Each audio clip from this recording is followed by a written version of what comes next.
Hello and welcome back to this another lecture number 17।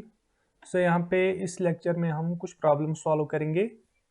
सो ये हमारा last lecture होने वाला है। इसमें हम प्रीवियस ईयर प्रॉब्लम जो नीट और जेडबलई में आई हुई है उनको डिस्कस कर लेते हैं। तो इसके बाद हम नेक्स्ट जर्नी की तरफ जाएंगे। सो यहाँ पे हम स्टार्ट करते हैं पहली प्रॉब्लम से। तो यहाँ पे प्रॉब्लम है हमारे पास कुछ इस तरीके से। हाँ, the movement of the force F vector form में हमें फोर्स दिया गया है एट दिस पॉइंट, यानी कि ये एक पॉइंट है। सपोज मान लो this is x1 y1 z1 about the point x2 y2 z2 is given by. हमें क्या निकालना है यहाँ पे? Movement of force, basically torque. जो हमें पता है कि टॉर्क किस तरीके से, जब हमने क्रॉस प्रोडक्ट किया तो वहां पे हमने एग्जांपल में भी लिया था कि torque is the one example of cross product है where we use the force and the vector another position vector. तो हम किस तरीके से इसको सॉल्व करेंगे, पहले हम इसका थोड़ा सा सिनेरियो ड्रा करते हैं यहाँ पे ग्राफ पे। सो अगर हम इस तरीके से इसको ड्रा करते हैं, सपोज मान लो पोजीशन वेक्टर जिस तरीके से हमने पढ़े हैं, सपोज मान लो this is the point P, यानी कि 2 0 -3 and this is another position vector point Q। Let us suppose ये क्या है 2 -2 -2। सो यहाँ पे आपको थोड़ा सा कंफ्यूजन हो सकता है कि -2 कैसे आ गया पॉजिटिव साइड में, पॉजिटिव क्वाड्रेंट में। तो बेसिकली हम क्या कर रहे हैं यहाँ पे 3D ग्राफ पे इसको रिप्रेजेंट किया जा सकता है। तो यहाँ पे चूंकि हम रिस्ट्रिक्टेड है तो मैंने यहाँ पे जस्ट आपको दिखाने के लिए यहाँ पे ये चीज किया। ठीक है, सपोज मान लो this is r0 and this is r, तो देन हमारा पोजिशन वेक्टर क्या होगा? This will be r0 minus r या r माइनस r0 इस तरीके से। तो हम क्या लिख सकते हैं फिर? Tau will be equal to r0 minus r vector cross f vector. तो अब हम r0 माइनस r निकालेंगे। So r0 minus r vector will be equal to twice i cap plus 0 j cap minus 3 k cap minus 2i cap minus 2 j cap minus 2 k cap. So क्या बनेगा हमारा यहाँ पे? r0 vector minus r vector will be equal to 2 minus 2 0 i cap plus 0 minus minus minus plus 2 j cap minus 3 minus minus plus यहाँ पे हो गया minus k cap. सो इस तरीके से। सो अब हमें क्या करना है, यहाँ पे लिखेंगे हम tau vector will be equal to r0 minus r vector cross vector f that is equal to i cap j cap then k cap. तो अब हम क्या लिखेंगे यहाँ पे? 0 2 -1 और f क्या है हमारा? 4 5 -6 4 5 -6। सो क्या निकल के आएगा हमारा tau? Tau will be equal to I cap into 2 6 -12 minus minus plus 5 minus J cap into 0 plus 4 plus K cap into 0 minus 8। So क्या निकल के आता है हमारा? Tau will be equal to 12 plus 5 minus 12 plus 5 minus 7 I cap minus 4 J cap minus 8 K cap. So this is our answer. अब हम देख लेते हैं कि कौन सा ऑप्शन है इसमें से। सो इसमें से -7 -4 -8 ये हमारा आंसर है। So answer is option C. तो बेसिकली ये इजी प्रॉब्लम था। अब हम नेक्स्ट प्रॉब्लम की तरफ जाते हैं।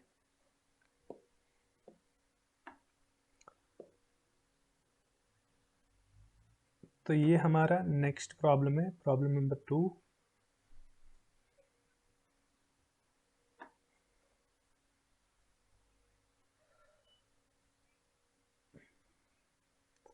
सो प्रॉब्लम यहाँ पे है हमारा, if the magnitude of sum of two vectors is equal to the magnitude of difference of the two vectors, the angle between these vectors is.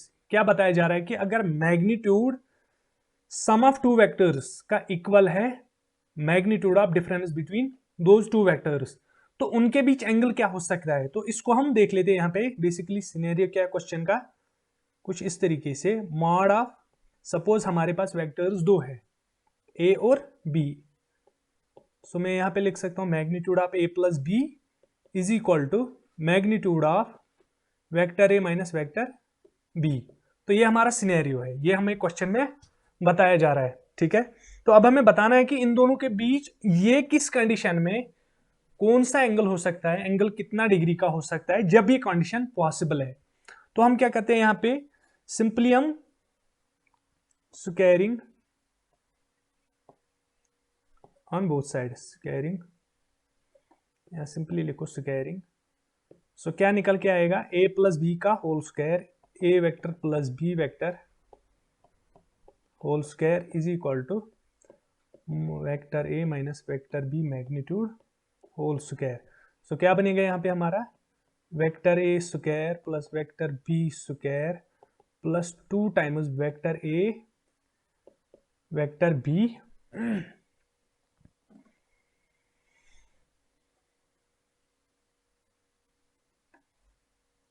सो ये क्या निकल के आता है हमारा, vector A square plus vector B square minus 2 times vector A vector B. तो अब देखो यहाँ पे क्या क्या कैंसल आउट हो जाता है,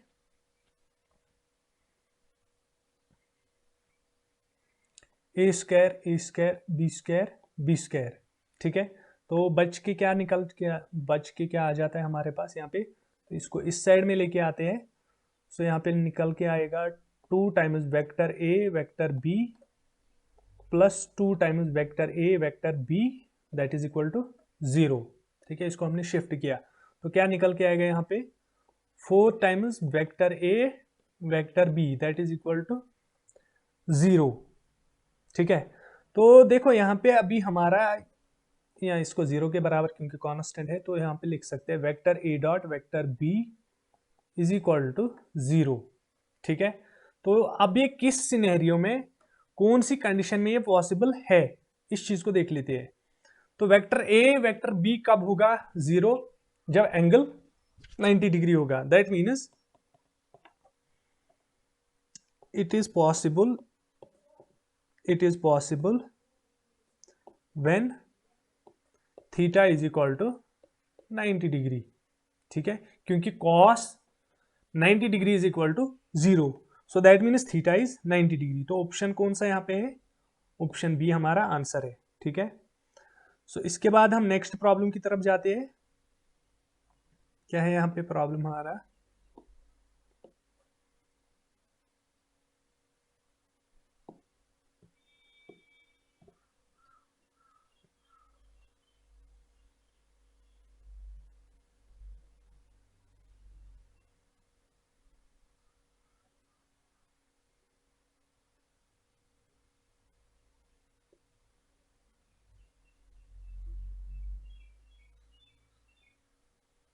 ठीक है।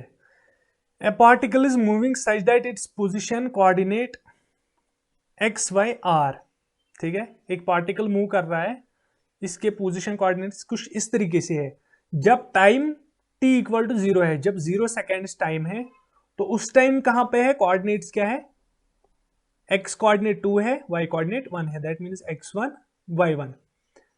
जब t 2 सेकेंड्स हो जाता है, टाइम जब 2 सेकेंड हो जाता है, तो कहां पे पहुंचता है, 6 मीटर और 7 मीटर पर, x2 y2 एट t2।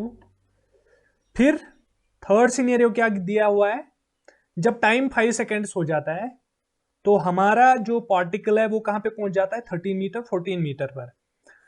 अब यहां पे बताया जा रहा है कि average velocity vector from t equal to 0 to t equal to 5। अब हमें यहां पे पहली चीज देखनी है, एवरेज वेलोसिटी में हम क्या देखते हैं, इनिशियल माइनस फाइनल। तो दैट मीन्स ये हमारे काम का यहां पर नहीं है, ठीक है। इट इज वेरी इंपॉर्टेंट कि हमें पहले पता चल जाना चाहिए कि कौन सा डेटा हमारे लिए यूजफुल है, कौन सा यहाँ पे इग्नोर करने की जरूरत है। तो पहले हम क्या लिख लेते हैं यहाँ पे, किस तरीके से हम सॉल्व कर लेते हैं इसको।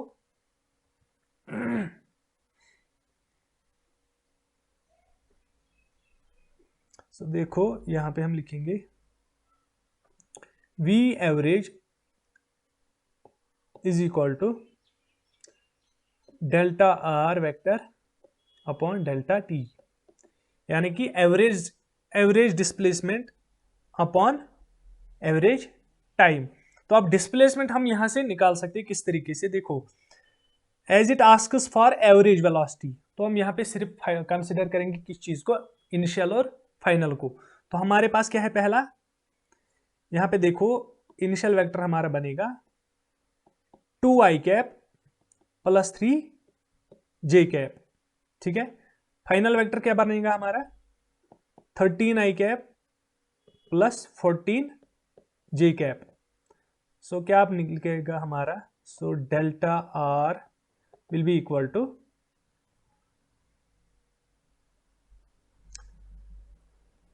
13i cap plus 14j cap, 13i cap plus 14j cap minus 2i cap plus 3j cap, 2i cap plus 3j cap.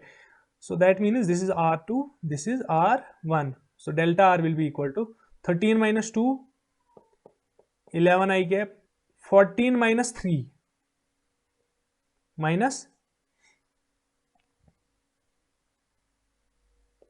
11j cap, ठीक है। तो ये हमारा डेल्टा R बन गया। अब डेल्टा T क्या है, देखो ये हमारा T1, दिस इज T2, ये हमारे लिए जरूरी नहीं है। फाइनल टाइम क्या है T3, तो T3 माइनस T1। सो यहां पे हम क्या लिखेंगे फिर, V average will be equal to 11i cap, 11 को कॉमन ले लेता हूं मैं, minus j cap upon 5 minus 0। So which implies V average will be equal to 11 upon 5 into I cap minus j cap. तो ये हमारा यहां पर आंसर है। तो कौन सा वाला है,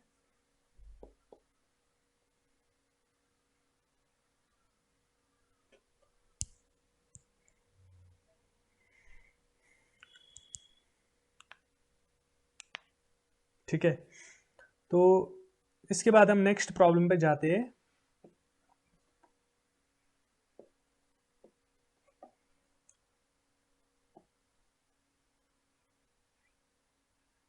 सो ये हमारा प्रॉब्लम है यहाँ पर गिवन, क्या बताया जा रहा है इसमें, A vector and B vector are two vectors and theta is the angle between them. If if A cross B, magnitude of A cross B is equal to root 3 times A vector dot B vector. The value of theta is, इस condition में theta क्या हो सकता है, जब हम A cross B, मतलब A cross B जब हम ले लेते हैं उसका मैग्नीट्यूड निकालते हैं, वो किसके बराबर आ जाता है, रूट 3 टाइम्स अगर हम उन दोनों का प्रोडक्ट लेते हैं, अगर हम A डॉट B ले लेते हैं, डॉट प्रोडक्ट लेते हैं, मल्टीप्लाई करते हैं रूट 3 से, तो वो बन जाता है किसके बराबर, magnitude of A cross B, जो हमें A क्रॉस B निकालने पे आया है। तो इस कंडीशन में थीटा का वैल्यू क्या हो सकता है, ठीक है। तो इस तरीके से हमारा क्वेश्चन है। तो हम क्या लिख सकते हैं, magnitude of A cross B किसके बराबर है, we know that solution, A cross B किसके बराबर रहता है, A B sine theta. So हम लिख सकते हैं यहां पर A B sine theta will be equal to root 3 into A dot B किसके बराबर रहता है, ए बी कॉस थीटा। तो बहुत ही सिंपल है, इसको और इसको कैंसल आउट करते हैं। सो कॉस को हम यहां ले आते हैं, दैट मीन्स हमारा क्या बनेगा यहाँ पे, tan theta will be equal to root 3। तो अब हमें देखना है कि टेन थीटा का रूट 3 कौन सा वैल्यू रहता है। सो यहाँ पे हम लिखते हैं theta is equal to tan inverse root 3। तो रूट 3 हमें कौन सा वैल्यू है, अगर हमें याद होगा तो कौन से वैल्यू पे टेन के दोनों साइन और कॉस के वैल्यूज कोइंसाइड करते हैं, अगर हमें पता होगा तो यहाँ पे हम लिख सकते हैं। तो यहाँ पे मैं डायरेक्टली लिख सकता हूँ, इसका वैल्यू है theta is equal to 60 degree, ठीक है। तो ये हमारा आंसर है इस क्वेश्चन का।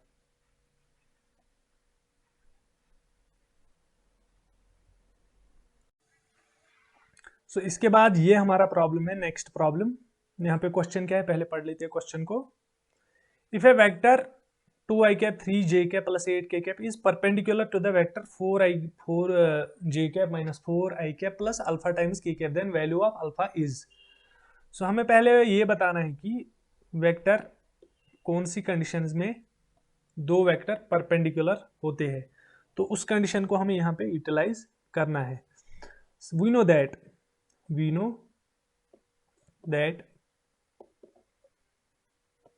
a vector dot b vector is equal to 0 for theta is equal to 90 degree. तो हमें कंडीशन ये यूज करनी है, क्योंकि यहाँ पे बताया ही गया है कि जब वेक्टर्स, यहाँ पे दोनों वेक्टर्स आपस में परपेंडिकुलर है। सो यहाँ पे हम क्या कर लेते हैं फिर, तो हम लिख लेते हैं इस तरीके से 2i cap plus 3j cap plus 8k cap, ठीक है, dot 4j cap minus 4, sorry मैं इसको मैं ऑर्डर में लिख लेता हूं,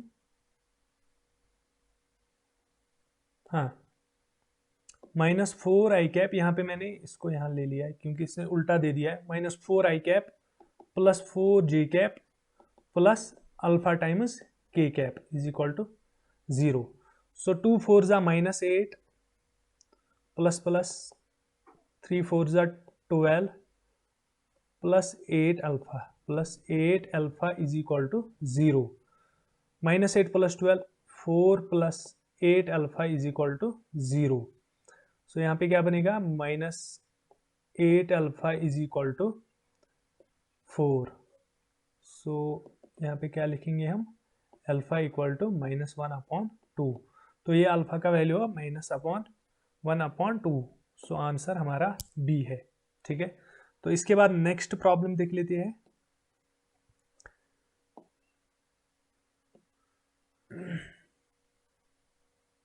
नेक्स्ट प्रॉब्लम कुछ इस तरह से है हमारा।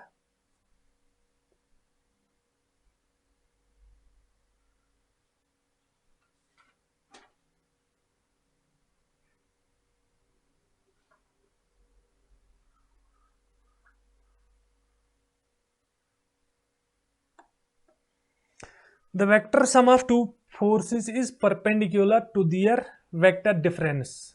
In that case, the forces.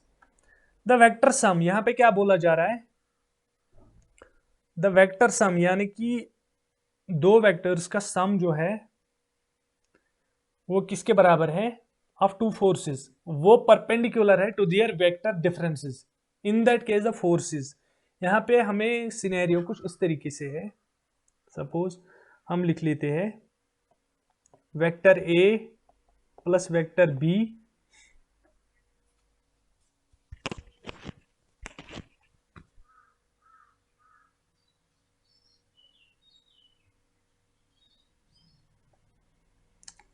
The vector sum of two forces is perpendicular. अभी लेट अस सपोज इसको हम P रख लेते हैं, let us consider as this P, also vector A minus vector B, let us consider this as Q।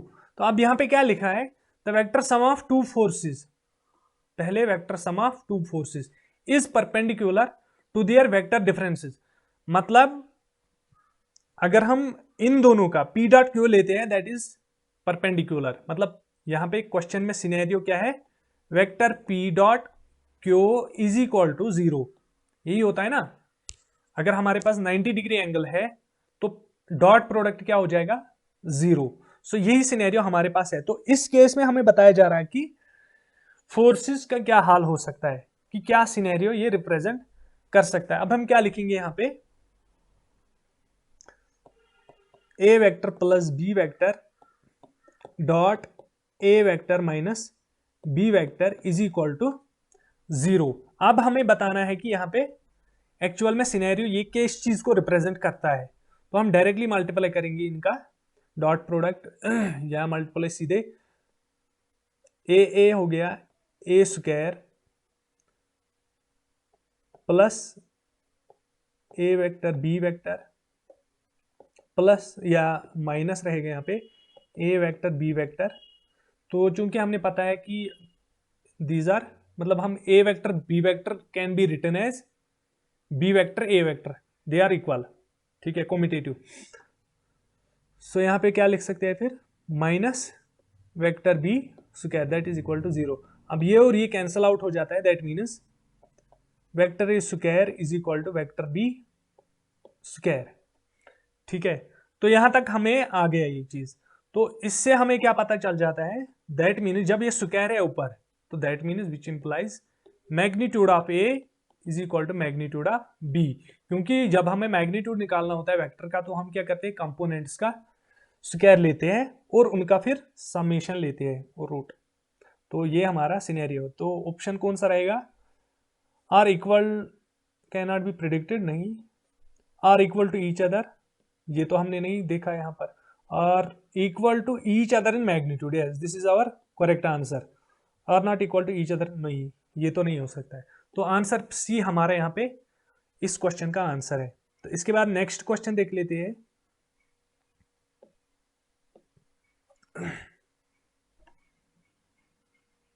सो यहाँ पे हमारा question है यहाँ पे next question.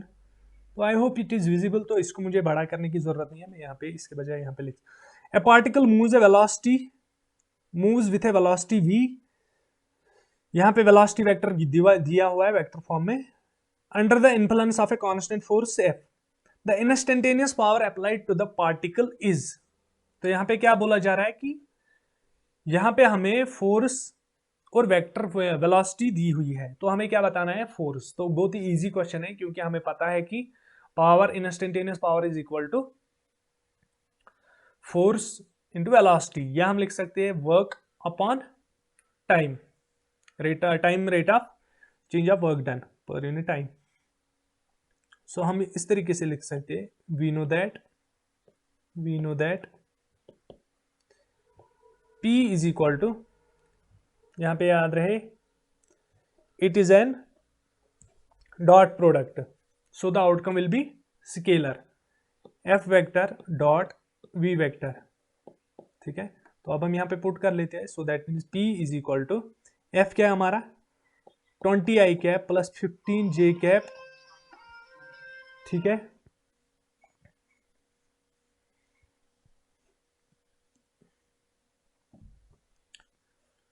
.20i cap plus 15j cap minus 5k cap dot velocity vector क्या है हमारा, velocity vector है 6i cap minus 4j cap plus 3k cap, ठीक है। तो P हमारा क्या निकल के आता है, 20 into 6 120, 15 into 4 minus 60, minus 5 into 3 minus 15, ठीक है। तो आंसर क्या आएगा हमारा, P is equal to 120 minus 75। So P is equal to 45 joule per second और वाट, ठीक है। तो आंसर है हमारा A।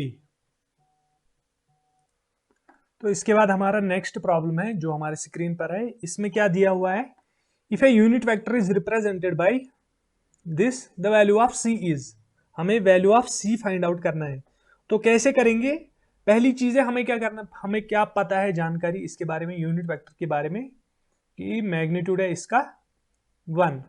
तो क्या लिखेंगे हम, इसके जो कंपोनेंट्स है हम इस तरीके से लिखेंगे, 0.5 square plus 0.8 square plus C square that is equal to 1। तो क्या लिखेंगे यहाँ पे, 0.5 square plus 0.8 square plus C square is equal to 1 square, root को हमने चेंज किया यहाँ पे। तो अब हम क्या करेंगे, यहाँ पे इसका सम देखते हैं कितना आ रहा है, 0.5 square plus 0.8 square is equal to 0.89। So किसके बराबर आएगा, C square will be equal to 1 minus 0.89, that will be equal to C square is equal to 0.11। So C किसके बराबर आता है,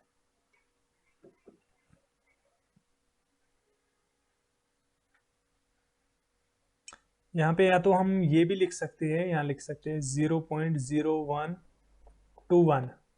तो चूंकि हमारा यहाँ पे रूट में दिया हुआ है तो that means c is equal to under root of 0.11। तो ये हमारा आंसर है यहाँ पर।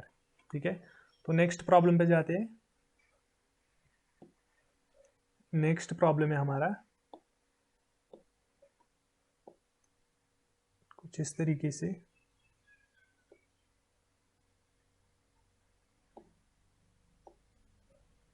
तो यहाँ पे क्या बोला जा रहा है क्वेश्चन में, the position vector of particle changes with time according to the relation R is equal to, और हमें यहाँ पे वेक्टर फॉर्म में डिस्प्लेसमेंट दिया हुआ है vector R. What is the magnitude of the acceleration at T equal to 1। So हमें find out करने को बोल रहा है acceleration. So we know that, क्या लिखेंगे यहाँ पे, वी नो दैट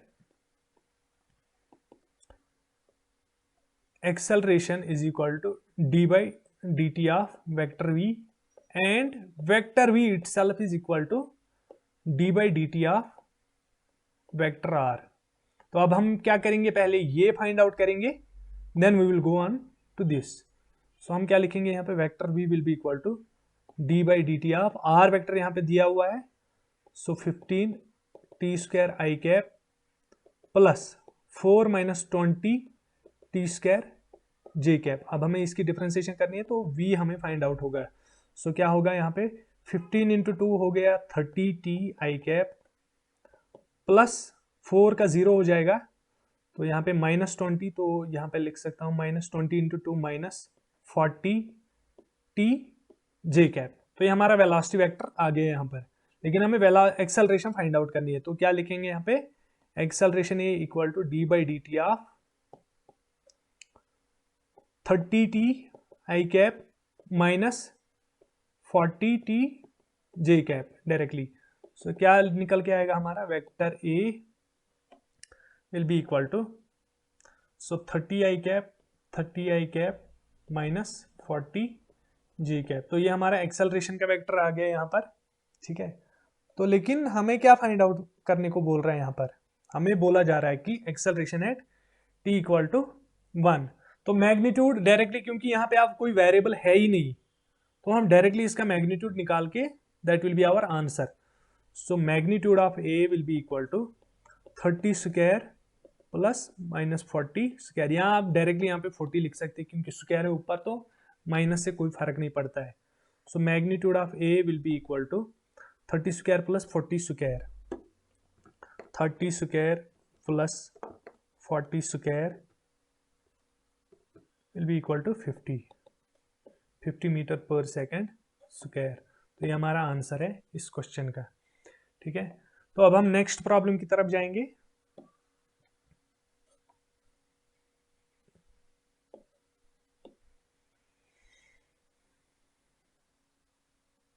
सो ये हमारा नेक्स्ट प्रॉब्लम है यहाँ पर कुछ इस तरीके से। ठीक है, the position of a particle as a function of time t is given by x of t this, where a, b and c are constants. When the particle attains zero acceleration then its velocity will be। तो हम क्या करेंगे, यहाँ पे थोड़ा सा tricky question है। पहले हमें एक्सेलरेशन निकालनी है, उसको जीरो के बराबर करना है, फिर वेलोसिटी वेक्टर पे वापस जाना है और निकाल देखना है कि वेलोसिटी हमारी क्या आएगी। देखो पहले हमें गिवन क्या है, सेम जो प्रीवियस हमने क्वेश्चन किया उसी तरीके से हमें इसको भी करना है। वेलोसिटी फाइंड आउट करनी है, उसके बाद एक्सेलरेशन फाइंड आउट करनी है, देन जो वो एक्सेलरेशन का फंक्शन वहां पे हमें आएगा। बेसिकली ये क्वेश्चन वेक्टर से नहीं डिफरेंशिएशन से है। ठीक है, तो फिर हम वहां पे उसको, सो लेट अस स्टार्ट इस तरीके से कुछ करते हैं। सो हम लिखेंगे यहाँ पे vector v is equal to d by dt ऑफ x, that will be equal to d by dt of at plus bt square minus ct cube. So vector v निकल के आएगा a plus 2bt minus 3ct square. So ये v आ गया हमारा। अब हम क्या निकालेंगे, a acceleration will be equal to d by dt of velocity vector v, that is equal to d by dt of A plus 2bt minus 3ct square.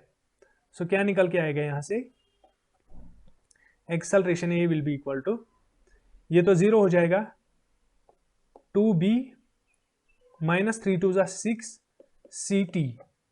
सो अब देख लो यहां पे क्या करना है हमें, एज क्वेश्चन में ये बोला जा रहा है when the particle attain 0 acceleration then its velocity will be. हमें क्या चेक करना है यहां पे, हम पहले देखेंगे कि किस कंडीशन पे एक्सेलरेशन 0 होती है, यानी कि t का वैल्यू निकाल देती है यहां पे, a for a equal to 0 के लिए हम t का वैल्यू निकाल देते हैं, फिर वो वेलोसिटी वेक्टर में हम पुट करते हैं, तो that will be our answer. So क्या करते हैं यहां पे, for acceleration is equal to 0 implies 2b minus 6ct is equal to 0, which implies 2b equal to 6ct। So यहां से आ गया हमारा t equal to b upon 3c। तो ये हमारा t का वैल्यू आ गया। अब हम पुट t इन v वेक्टर, ठीक है। तो यहां पे v वेक्टर क्या है हमारा, a plus 2bt v at v for acceleration A equal to 0 क्या आएगा हमारा, ठीक है। पहले हम वेलोसिटी सिंपली लिखते हैं, फिर उसके बाद कंडीशन अप्लाई करते हैं। a plus 2bt minus 3ct square तो यहां पे हम लिख लेते हैं vector v for acceleration a equal to 0 will be equal to a plus 2b into T के लिए क्या लिखेंगे, b upon 3c minus 3c into b upon 3c whole square. So vector v क्या निकलेगा यहां से, a plus 2b square upon 3c minus 3c into b square upon 3c whole square. So vector v equal to a plus 2/3 b square upon c minus 3c, एक यहां से square cancel हो गया, b square upon 3c, ठीक है। तो यहां पे हमारा वेलोसिटी का वैल्यू क्या निकल के आ जाएगा फिर,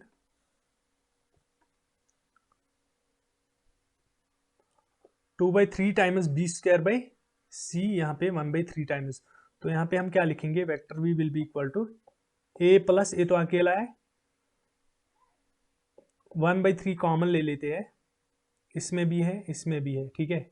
b square by c common है, b square by c common है, तो यहाँ पे 2 माइनस 1, ठीक है, क्योंकि यहाँ पे 2 है तो यहाँ पे 1 है, that which implies vector v will be equal to a plus b square upon 3c।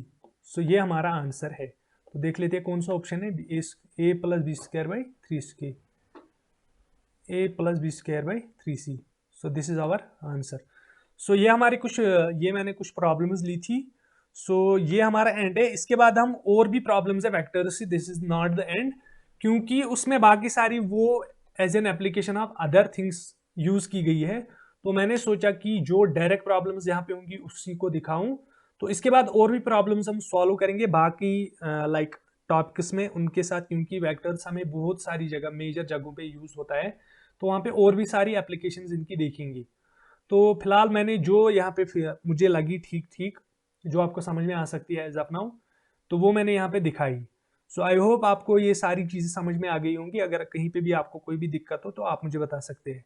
Thanks for watching.